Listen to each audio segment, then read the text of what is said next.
आपल्या महाराष्ट्राच्या राजकारणात पुन्हा एकदा असा एक विषय चर्चेत आलेला आहे की जो निव्वळ राजकीय नाहीये, तर घटनात्मक, सामाजिक आणि भावनिकही आहे.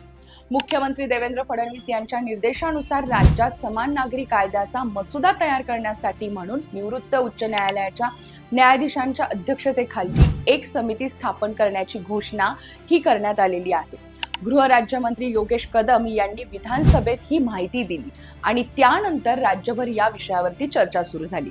पण प्रश्न असा आहे की महाराष्ट्रात समान नागरी कायदा लागू होण्याची शक्यता कितपत आहे? हा निर्णय खरोखरच न्याय देण्यासाठी आहे की त्यामागे मोठी राजकीय रणनीती आहे? आणि सर्वात महत्त्वाचं म्हणजे याचा फायदा नेमका कोणाला होणार? चला संपूर्ण विषय नक्कीच समजून घेऊया. नमस्कार, मी सायली नलवडे कवेटकर आणि आपण पाहताय विश्लेषण वाईट. हा संपूर्ण विषय समजून घेण्यासाठी सर्वप्रथम समान नागरी कायदा म्हणजे नेमकं काय हे जाणून घेऊयात. आपल्या भारतीय संविधानाच्या अनुच्छेद 44 मध्ये राज्याने सर्व नागरिकांसाठी विवाह, घटस्फोट, वारसा, दत्तक आणि पालन पोषण यासारख्या नागरी बाबींमध्ये एक समान कायदा करण्याचा प्रयत्न करावा असं यामध्ये नमूद आहे. आज भारतात वेगवेगळ्या धर्माचे वेगवेगळे वैयक्तिक कायदे आहेत. त्यामुळे अनेकदा समान गुन्हा किंवा समान कौटुंबिक परिस्थिती असली तरीही कायद्याची चौकट ही धर्मानुसार बदलते. समान नागरी कायद्याचा उद्देश ही दरी कमी करणे आणि सर्व नागरिकांसाठी समान नागरी नियम लागू करणे हा आहे. या विषयाची चर्चा नवीन नाहीये. घटना समितीमध्ये डॉक्टर बाबासाहेब आंबेडकर यांनीही समान नागरी कायद्याच्या गरजेवरती भर दिला होता. मात्र त्या काळातील सामाजिक परिस्थिती पाहता तो तातडीने लागू करण्यात आला नाही. त्यानंतर अनेक दशक हा विषय राजकीय चर्चेमध्ये राहिला. मात्र प्रत्यक्षात पहिले मोठे पाऊल उचलले ते म्हणजे उत्तराखंड राज्याने. त्यानंतर गुजरातनेही पुढाकार घेतला. आता महाराष्ट्रही त्या दिशेने वाटचाल करत असल्याचं चित्र आपल्याला अनुभवायला मिळतं. महाराष्ट्र सरकारने हा विषय आत्ताच का पुढे आणला?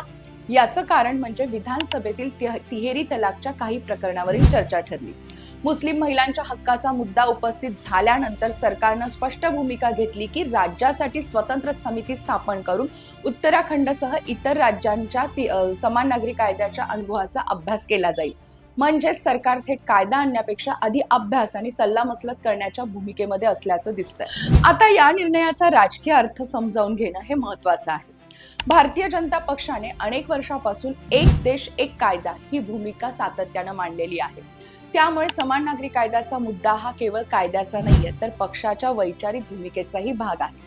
केंद्रात तिहेरी तलाक विरोधी कायदा, राम मंदिर, कलम 370 यासारखे मुद्दे पूर्ण केल्यानंतर आता समान नागरी कायदा हा पुढचा मोठा टप्पा म्हणून पाहिला जात आहे. महाराष्ट्रातही त्याच दिशेने पाऊल पडत असल्याचा संदेश या घोषणेमधून दिला गेला आहे. समान नागरी कायद्यासंदर्भातील हा निर्णय जितका समर्थकांना महत्वाचा वाटतो तितकाच विरोधकांसाठीही संवेदनशील आहे.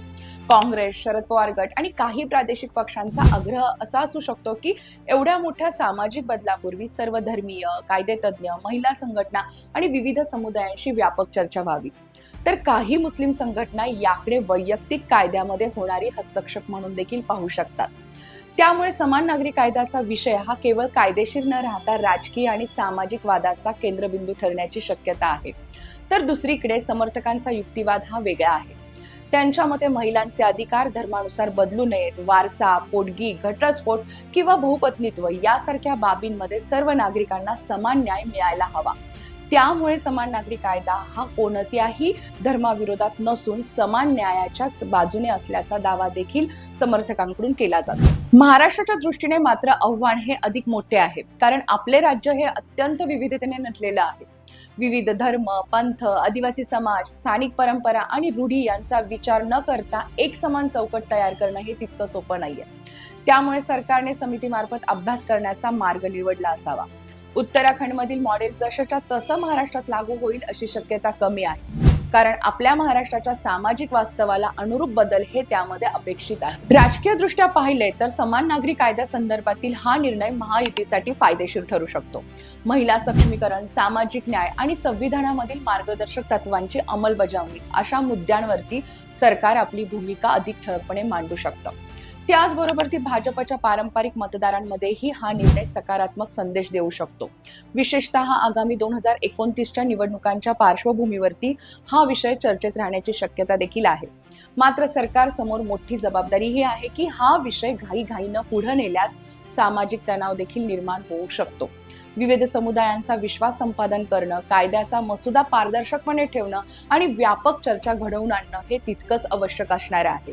कारण समान नागरी कायद्याचं यश हे केवळ कायदा मंजूर होण्यात नाहीये, तर तो समाजाने स्वीकारण्यामध्ये आहे. एक गोष्ट मात्र स्पष्ट आहे की महाराष्ट्रात समान नागरी कायद्याची चर्चा आता केवळ राजकीय घोषणेपुरती मर्यादित राहिलेली नाहीये, तर समिती स्थापन करण्याचा निर्णय म्हणजे या विषयावरती सरकार हे गांभीर्यानं विचार करत असल्याचे संकेत आहेत. पुढे कायदा प्रत्यक्षात येईल की नाही, तो कसा असेल आणि त्यात कोणते बदल असतील हे येणाऱ्या काळामध्ये आपल्यासमोर स्पष्ट होईलच. म्हणूनच या विषयाकडे केवळ राजकीय चष्म्यातून किंवा धार्मिक दृष्टिकोनातून पाहण्यापेक्षा आपण याकडे घटनात्मक, सामाजिक आणि न्यायाच्या दृष्टिकोनातून पाहणं हे अधिक महत्त्वाचं आणि गरजेचं ठरणार आहे. कारण हा प्रश्न फक्त एका कायद्याचा नाहीये, तर भारतासारख्या विविधतेने नटलेल्या लोकशाहीमध्ये समानता आणि विविधता यांच्यात समतोल कसा साधायचा याचा आहे. महाराष्ट्रात समान नागरी कायदा लागू व्हावा असं तुम्हाला वाटतंय का, की अशा निर्णयापूर्वी अधिक व्यापक चर्चा होणं आवश्यक आहे? तुमचं मत कमेंट बॉक्समध्ये नक्की सांगा. व्हिडिओ आवडला असेल तर लाईक करा, चॅनलला सबस्क्राईब करा आणि अशाच सखोल राजकीय विश्लेषणासाठी आमच्यासोबत जोडलेले राहा. धन्यवाद.